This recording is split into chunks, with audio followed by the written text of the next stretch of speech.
بسم الله الرحمن الرحيم الحمد لله رب العالمين والعاقبة للمتقين والصلاة والسلام على أشرف الأنبياء والمرسلين سيدنا وحبيبنا وشفيعنا محمد وعلى آله وصحبه أجمعين. اللهم لا علم إلا ما علمتنا إنك أنت العليم الحكيم. اللهم لا علم إلا ما علمتنا إنك أنت العليم الحكيم. اللهم لا علم إلا ما علمتنا إنك أنت العليم الحكيم وزدنا علما. Alhamdulillah. So we've reached the bottom of page 34 of this book. And yesterday we were looking at the topic of what we call taklif, which can be translated as, we could say, legal responsibility. A legal responsibility, or the need or this idea of what we call free will. I mean, the ability to choose between two paths. We talked about the path of good being this steep uphill path, the path of virtue being this, the path of what we call sanctification, going for higher realities. Then we also spoke about the path of salvation, which is the path where someone enters paradise and is saved from punishment and saved from difficulties. So if you're continuing on, then he's talking in this book, he mentions that he says that the one who uses his free will, chooses to please Allah, he is somebody who will be successful. نجح في هذا الاختبار. Then he says وقام بحق التكليف, and he is somebody who has established the rights of this taklif, this responsibility. In other words, he was given a choice and he chose the right one. He fulfilled the rights of that choice. Because it's a great blessing from Allah. Allah subhanahu wa ta'ala has actually given us the ability to choose, which Allah didn't have to do anything. He certainly didn't have to give us an ability to choose, because the rest of creation is subjugated. They worship Allah subhanahu wa ta'ala. They just worship God, don't they? All of the rest of creation, they just worship God, full stop. It's only the human being and the jinn kind who have an element of choice. The angels worship God. They don't have a choice element. So the fact that we have a choice, that we've been given a free will, is a great ni'mah. It's a really great blessing, and it's a great honor to be able to choose, to have the ability to choose between one way or the other way. So we should never ever underestimate the blessings of that choice, of having been given the choice to decide between one or the other. So then he says, that the one who chooses the right way, the one who chooses the way of closeness to Allah, of pleasure of God, of love of God, of contentment with God, all these high virtues. It's interesting. Look at these maqams, the spiritual stations, as they call them. It begins with tawbah. That's the beginning of everything, is tawbah, turning back to Allah. And tawbah never leaves you. The higher you ascend, there's always an element of turning back to Allah. Even if it means that you mashallah, you doing all of your outer actions, you're not doing anything makruh, you're not doing anything wrong. Even if you have no spiritual disease in the heart, you freed yourself of envy, you freed yourself of ostentation, of showing your deeds off to others. You freed yourself of arrogance, of thinking you're better than others. You freed yourself of bukhl, of stinginess. You freed yourself of pride. You freed yourself of all of even if that has happened, tawbah still never leaves you. There's still an element of turning back, because then there's ghafla, not thinking about God. Then there's a lack of focus, the inner secret, the spiritual secret deposited within you, within the human soul, of that wavering slightly. That is a type of tawbah. Oh Allah, how could I turn away from you even for a moment? To refocus and reorient, so that every single moment you are completely focused upon Allah subhanahu wa ta'ala, no matter what you're doing away. So there's that. And even if that is the case, even if you are focused with your sir, with your secret, even if you are focused upon Allah, and even if you are not in a state of heedlessness, you're constantly in a state of remembrance of Him, even if you have no spiritual diseases, you have no outer sins, even if all of that is the case, there is still a need for tawbah, because we are still deficient. We haven't fulfilled God's rights. We can't fulfill the rights of Allah subhanahu wa ta'ala. Full stop. We cannot fulfill them. So there's always a recognition. But that recognition is not pessimistic. It's not something that should drag us down. Rather, it's actually something that elevates us. Why? Because that recognition, that understanding that we are deficient, that we can never fulfill Allah's rights means what? It means that we are slaves to Allah. And to be a slave to Allah is the most liberating concept in human history. To be a slave to Allah subhanahu wa ta'ala means that you become the master of creation. You rise above all of creation by becoming a slave to Allah. So this recognizing this deficiency that we can't fulfill what Allah wants us to fulfill is a position of strength and power. It's a position of strength and power because now we recognize our ubudiyah, what they call like tahqiq al-ubudiyah. We realize, truly understand and truly realize our slavehood to Allah. And this is where power lies. This is where all victory and all goodness lies. Subhanallah asra bi'abdihi laylan min al-masjid al-haram min al-masjid al-aqsa al-lazi. Yeah. Subhanallah asra bi'abdihi. Look at this beautiful verse in the Quran that's talking about the Isra wal Mi'raj. It's imminent. The 27th of Rajab is not tonight, but the following night, inshallah ta'ala. So very, very close. This night, what does it say in the Quran? It says, glory be to the one, glory be to Allah, the one who asra bi'abdihi, he took his abd on a journey. This is the highest rank, the greatest spiritual rank of the Prophet ﷺ is ubudiyah. He's the Abdullah. That's why it says abdihi, his slave. This is elevation. To be the slave of Allah is ultimate elevation. To put your forehead on the ground is to be able to rise above the rank of angels and above the rank of everything that this universe contains. You go above and beyond all of that. So it's honoring, it's uplifting, it's elevation to recognize that you are a slave to Allah and you can't fulfill His rights. You are deficient. So therefore you have complete hope in His absolute, unadulterated, unlimited mercy. And you have hope in that and in His generosity. It's the Kareem. Yeah, this is where we have our hope. This is where we place our reliance. Yeah, that Allah subhanahu wa ta'ala will give unrestrictedly to us. Yeah, He will give unrestrictedly to us. So if you look at these maqams, it begins with tawbah, which never leaves us. Then it's what? Like khawf and raja, having fear of God and having hope in God. Yeah, these two wings, yeah, that allow us to fly to Allah. Then it's like sabr and shukr. Yeah, patience and thankfulness, gratitude. These are again the two wings that allow us to fly into God. Then is zuhud and tawakkul. Yeah, zuhud is like having a heart free of the world. Tawakkul is complete reliance upon Allah. These are again two wings that allow us to fly into God. Then at the top of it is mahabba, or some say rida. Yeah, these are the like love of God, contentment. Yeah, so what we're talking about here is we're talking about the highest things, the one who becomes content with Allah subhanahu wa ta'ala. This is the slave. The slave is somebody who is content. He accepts, he surrenders to the divine decree. He surrenders to what God decides, what Allah subhanahu wa ta'ala, what He has decided, he surrenders to that. Masha Allahu kan. Whatever Allah willed, it happened. Whatever He didn't want, it didn't happen. Yeah, these are the du'as that we read every single day in the morning and the evening.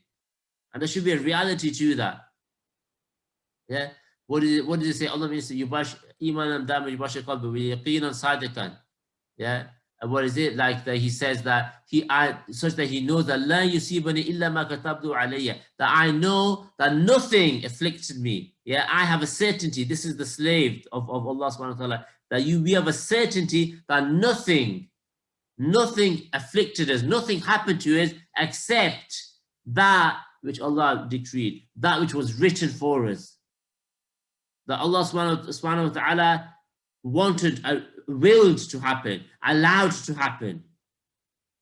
This is an understanding of empowerment, because we now recognize that the source of all power and the source of all decision making is Allah, and we can speak to Allah whenever we please. We can ask Allah, we can plead with Allah, we can connect to Allah. So therefore, the entire everything around us is within our grasp. So long as we maintain that ittisal with Allah, that strong connection with Allah subhanahu wa ta'ala. Yeah, so this is what we refer to. So he says that the one who fulfills this right, makes the right decision, he enters into this path. He enters into this circle, the right. He enters into the circles of takreem wa tashrif, of ennoblement and upliftment. وَيُخْضَى بِجُودِ مَوْلَاهِ الْبِرِّ اللَّطِيفِ وَقَالَ مِنْ لَا تَصِلُوا عُقُولُ الْخَلَائِقِ. Yeah, so he says then he receives from due to the generosity of his Lord this like a subtle goodness. Yeah, and a generosity that no human that the intellects of humanity, of creation, cannot understand or cannot reach to. Yeah, this is beyond min anwa'i judil khaliq subhanahu wa ta'ala. Yeah, from the immense blessings that Allah subhanahu wa ta'ala gives to somebody who makes this decision, yeah, to fulfill his covenant, to fulfill his contract with Allah subhanahu wa ta'ala. Okay, then he continues on, then he says, وَإِلَّمْ يَقُمْ بِحَقِّ التَّكْلِيفِ. If you can't, yeah, if somebody is not able to fulfill the right of this choice, if someone makes a wrong choice, if someone doesn't choose the path towards Allah, he chooses a different path, what about him? كَانَ حَقًّا عَلَى اللَّهِ أَن يَنْقَلَهُ إِلَى دَائِرَةِ الذِّلَّ وَالْمَهَانَةِ. Yeah, that Allah subhanahu wa ta'ala is entitled. Not that it matters whether he's entitled or not, to be honest, because Allah does that as he pleases. Yeah, he chooses mercy for us. He chooses generosity for us. But it says, yeah, that he be moving to the circle of humiliation and like degradation, lowliness. بما يسلطه عليه من التعذيب والتعنيف والشدائد والأحوال التي هي أيضا لا تطيقها ولا تحيط بها العقول من الهول المهول الذي يصل من رب الجبار جل جلاله للمعرضين عن أمره. Yeah, so this is what happens now, that he becomes subjugated to punishment, subjugated to discipline, subjugated to difficulties, and states that no human being can bear. We cannot bear the punishment of God. We cannot bear being distant from Allah. Our souls cannot bear. This is what they say, the greatest punishment. Yeah, the greatest punishment in hellfire is being distant, being far from the divine presence, which every human soul yearns for. We yearn for the divine presence. And this is what we are as human beings. We are soul. Yeah, we are spirit in nature. And this spirit is only quenched and only satisfied by the divine presence. So imagine having to spend eternity away from that source. That's pain. That's the essence of pain. That's the essence of pain. Being separated from your beloved. Yeah, being distant from your beloved. This is the essence of pain. So he says this. So he says these are the two choices. So it's up to us which choice we want to take. Yeah. So this is now an interesting approach here. Like, this is how we should be presenting the message. Yeah. So if you have non-practicing Muslims, for example, or we have people who are interested in Islam, this is how we present the message. Yeah, that from one perspective, this is like the logical point. Yeah, that you have two choices. One choice gives you peace and happiness in this life, and contentment and ecstasy and joy. In this life, right now, you get it. And in the next life, it's even greater. It's beyond comprehension, beyond belief. The second choice leads to anxiety, unhappiness in this life. Even though there might be temporary joy, it might feel for a while like we're happy. I've got dunya, I've got a nice car, I've got a nice house, but how long is that going to last? Until this discontent rears its ugly head again. Yeah. So we have the other choice, and from that we are unhappy in this life, and then there's a life waiting after this, which the human mind can logically arrive at, even without revelation. The human mind can logically understand there's going to be a day of judgment. There has to be accountability. There has to be responsibility. There has to be meaning. Yeah, there must be meaning to life. Yeah. So again, so we presented that these are the two choices. This is the first part of how we uncover the fitrah. How do we uncover the natural instinct of the human being, which is to love Allah and to believe in Allah? Yeah, this deep natural love of Allah. One way to uncover it is through intellect, through a logical argument. So this is very clear now. Say to someone, you believe in Allah, yeah? You believe in the Rasul sallallahu alaihi wasallam? Yeah, I do. So now you've got a choice. You're either going to do A or B. A is goodness here and in the next life. B is the opposite. So you present this to somebody, yeah, as a means of getting. But that's just the first stage, because like we mentioned before, the decision-making faculty, people don't make decisions based on this, based on logic, their neocortex. They don't make decisions based on this. They make decisions based on emotions. They make decisions based on instinctive responses. It's a different part of the brain. It's a different faculty altogether. So therefore, the second part of how we explain this message, once we've given a logical argument to try to uncover the fitrah, we then give what we call dhawq, spiritual experience. That you provide a true, profound spiritual experience. And that can come in many, many different ways. It can come through a lesson, attending a lesson. It can come through khidmah, service of other people. It can come through attending a gathering of dhikr, for example. Yeah, listening to different, like sacred poetry. It can happen by listening to the Quran with an open heart. Yeah, it can happen by hearing the words of the Messenger of Allah sallallahu alaihi wasallam, and many, many other ways. So they have this spiritual experience. This is what's really going to impact. Yeah, it can occur in all of these different ways. Yeah, so that's the second thing. Alongside that, there's a third element as well, which is like the social element, to make them feel welcome, to make them feel loved, to be non-judgmental, yeah, to not judge or be harsh with people. The Prophet ﷺ, if he had been harsh, people would have fled from him, but rather he was layyin. Yeah, this is the believer. They say that the believer is sweet by nature. He's sweet, and people love to be with the believer. Yeah, he's sweet by nature. So now this third element of the social aspect, be non-judgmental and having then unrestricted love, unrestricted concern for others, unrestricted generosity for others. Yeah, by having this love, mahabba, which was the foundation of the prophetic way. Then we have concern, harisun alaykum, foundational to the prophetic way, this empathy. Then we have generosity, foundational to the prophetic way. If you do this, then we start to see people will respond to this message. We give them something logical. So it's not all just airy-fairy out there. It's not all just like, hippie stuff.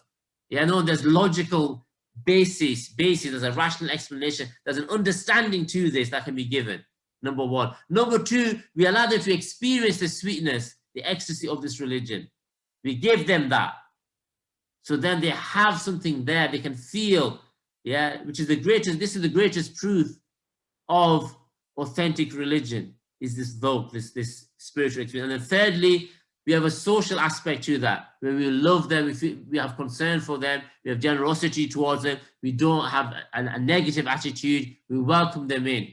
If we do these things, then we will see success. And what's sad, personally speaking, the faqir, what really saddens me is that these techniques, or some of these techniques, are used by really what we can call nothing other than the forces of evil.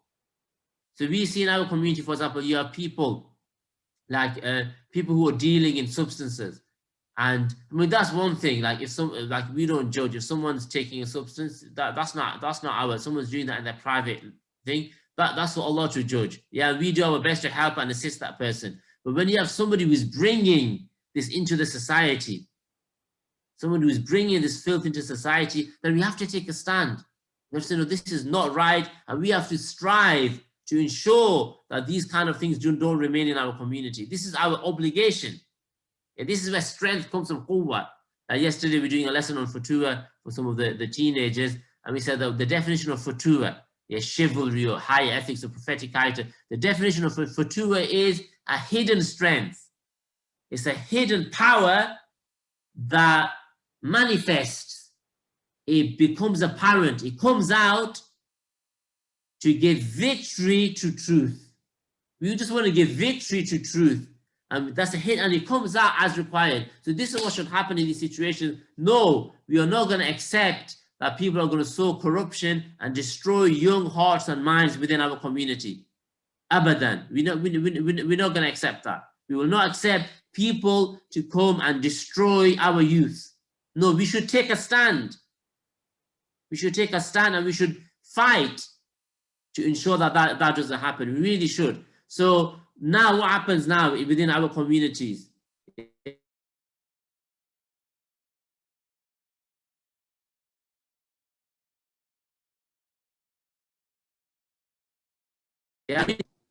Yeah, if you understood what was going on, it would upset us deeply. And you should. This is what we should be shedding tears in the night over this. And we have young people that whose fitrah, their natural nature, is being destroyed. So what happens now? So you have these individuals who want to spread drugs in the society. They need street peddlers. They need people, don't they, to do the running around, so they can do the easy stuff, and then get people running around doing this kind of stuff. So what do? They identify young people, yeah, who are maybe vulnerable or have they feel they have a need, and then they bring them in. They show them generosity and love.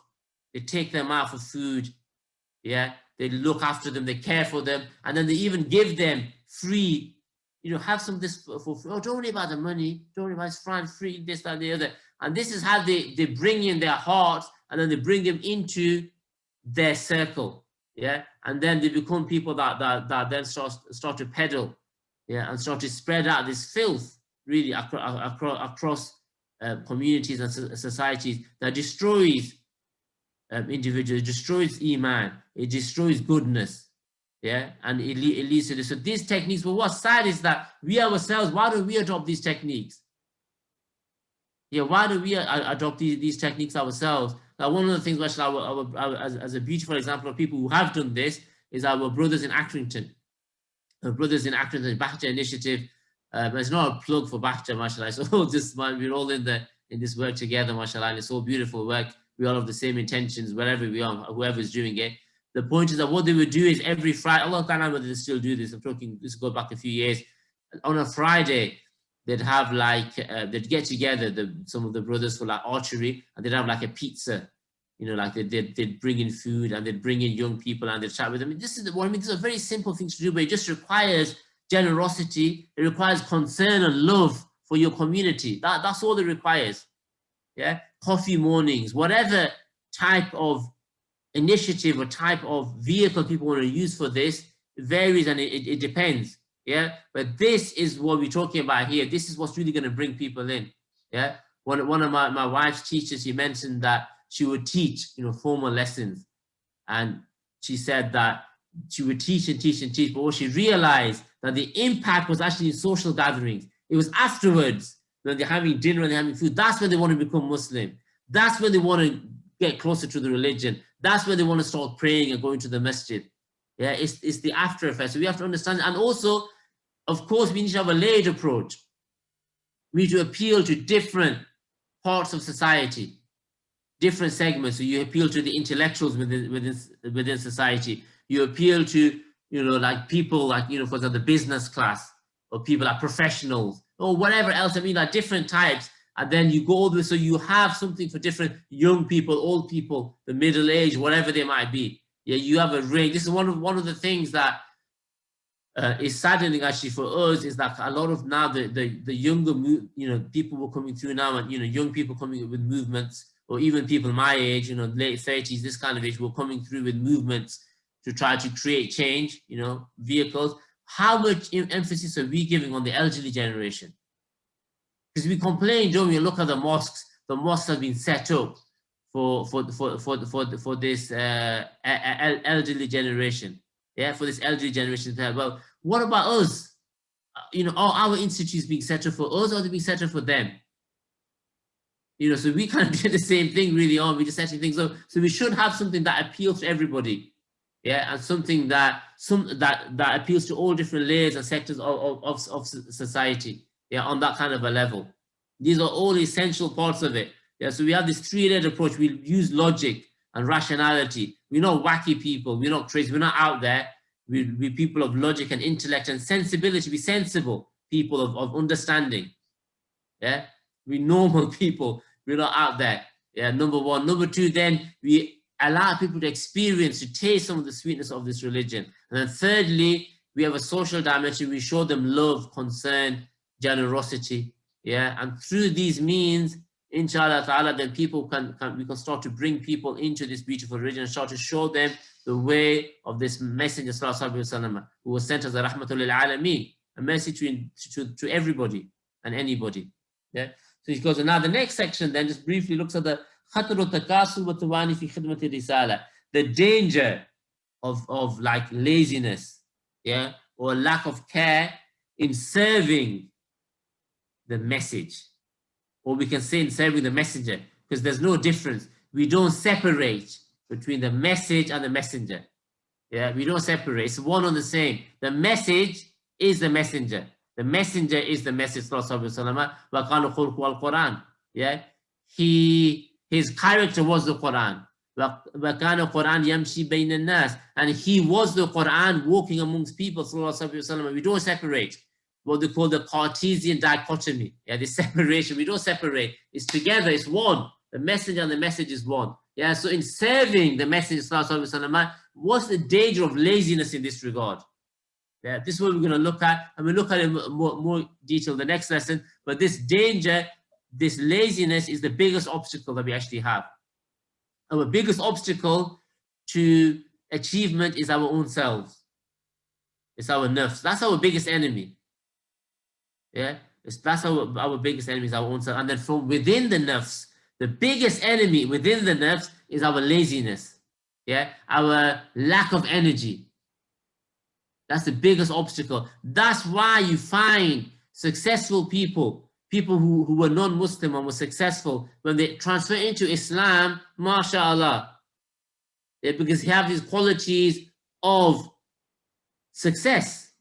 Like they mentioned, that you've got like the last of Covey, Stephen Covey's got his book, quite an old book now, it's still very relevant to our time, The 7 Habits of Successful People. And he says the first habit, yeah, the number one, the most important habit of successful people is a strong sense of purpose, what we would call a strong intention, a true, sincere intention. That's the number one motivator. That's the number one thing that removes laziness from the nafs. And if you can remove laziness from ourselves, from our nature, if you can remove laziness, then mashallah.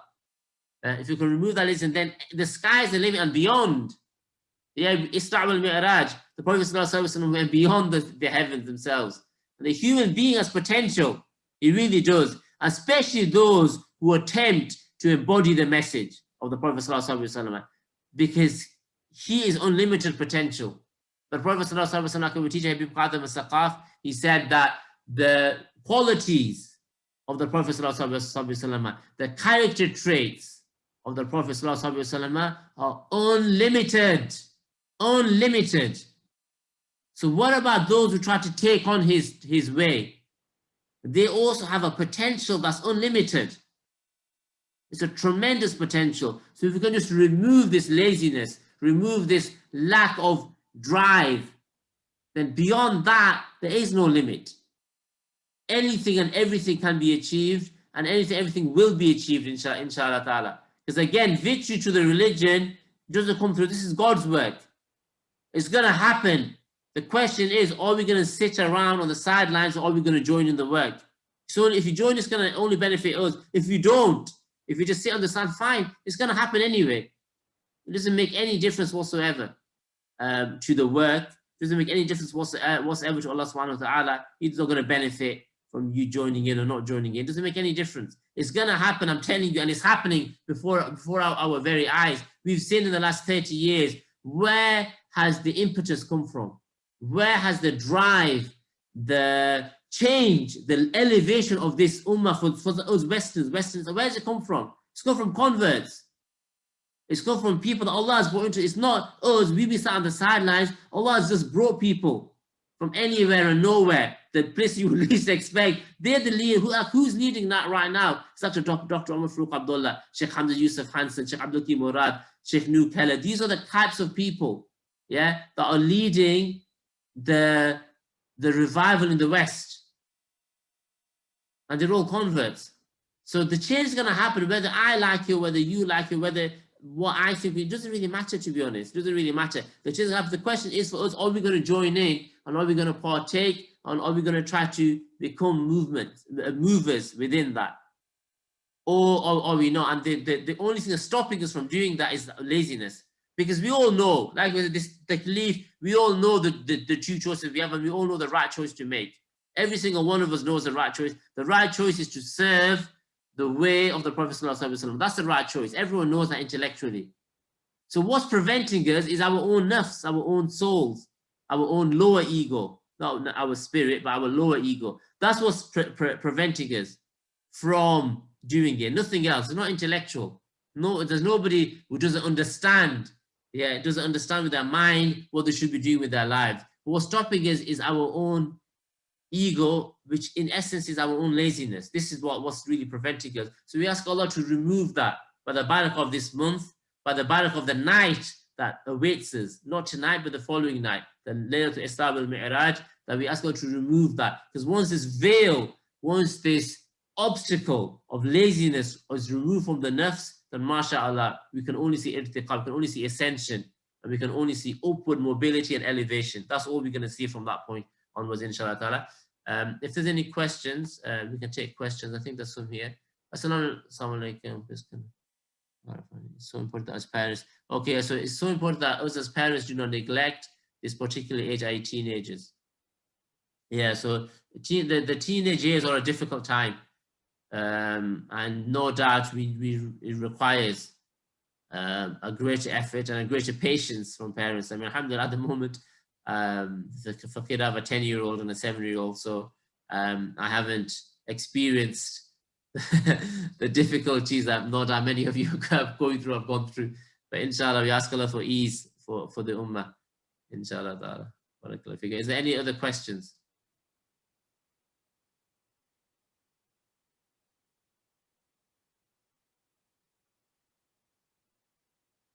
وصلى الله تعالى على سيدنا وحبيبنا محمد وعلى اله وصحبه وسلم الحمد لله رب العالمين.